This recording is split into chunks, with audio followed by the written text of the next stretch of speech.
अस्सलाम वालेकुम दोस्तों। आज के व्लॉग में मैं आपको बताऊंगा कि कुछ लोग कहते हैं हमने बाहर से रोटी ख़रीदी यानी होटल से रोटी ली और वो कुछ ही देर बाद सख्त हो गई या खाने के काबिल ना रही, वो रबड़ की तरह की हो गई।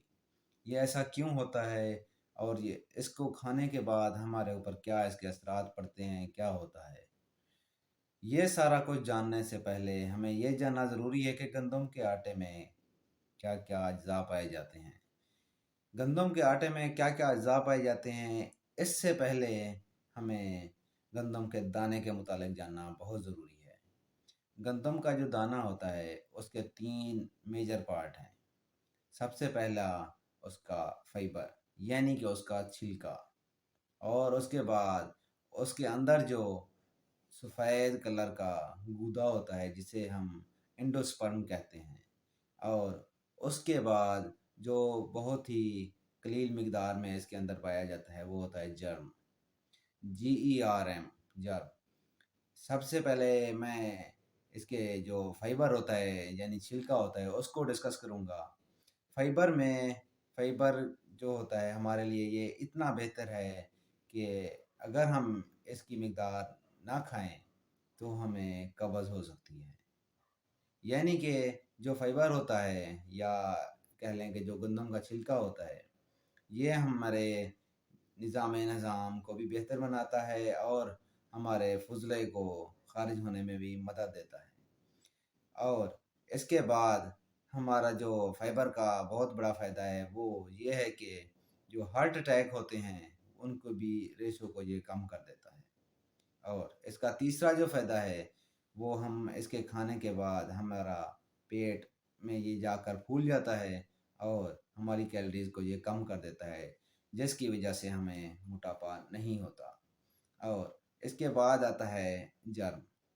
जर्म जो सा होता है इसमें मैग्नीशियम पाया जाता है, जिंक पाया जाता है, कैल्शियम पाया जाता है, विटामिन ई पाया जाता है, बी कम्प्लेक्स पाया जाता है। ये सारी चीज़ें इसमें पाई जाती हैं। और हमारे लिए आपको पता है कैल्शियम हड्डियों के लिए कितना ज़रूरी होता है, और क़ुव्वत मुदाफ़ियत के लिए जिंक और बी कम्प्लेक्स की कितना अहमियत होती है।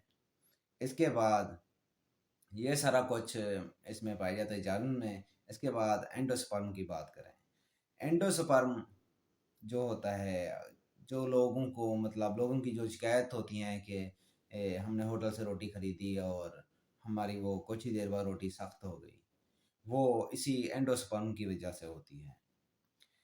जो आटा सिर्फ एंडोस्पर्म पर मुश्तमिल होगा, यानी कि जो सिर्फ सफ़ेद कलर का जो गंदम में पार्ट होता है वो उस पर मुश्तमिल होगा, तो वो उसकी रोटी जो बनेगी वो कुछ ही देर बाद या तो वो इतनी सख्त हो जाएगी या तो वो रबड़ की तरह की हो जाएगी।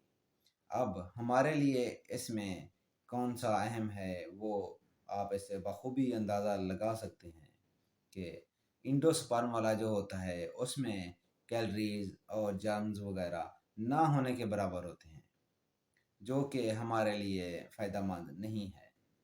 क्योंकि अगर इसमें फाइबर नहीं होगा तो वो हमें कब्ज़ हो सकती है। अगर इसमें जर्म नहीं होगा तो हमें कैल्शियम की कमी हो सकती है, क़ुव्वत मुदाफ़ियत की कमी हो सकती है, जो कि हमारे लिए बहुत ज़रूरी है। क़ुव्वत मुदाफ़ियत और कैल्शियम भी हमारे लिए बहुत ज़रूरी है। इसीलिए चक्की का आटा सबसे बेहतर आटा है, जिसे शहरों में लाल आटे की नाम से भी याद किया जाता है। और जो फ्लोर मिल का आटा होता है उसमें सिर्फ एंडोस्पोरम ही इस्तेमाल किया जाता है, इसलिए रोटी सख्त हो जाती है। आज का व्लॉग इतना ही, इंशाल्लाह फिर मुलाकात होगी। अल्लाह हाफ़िज़।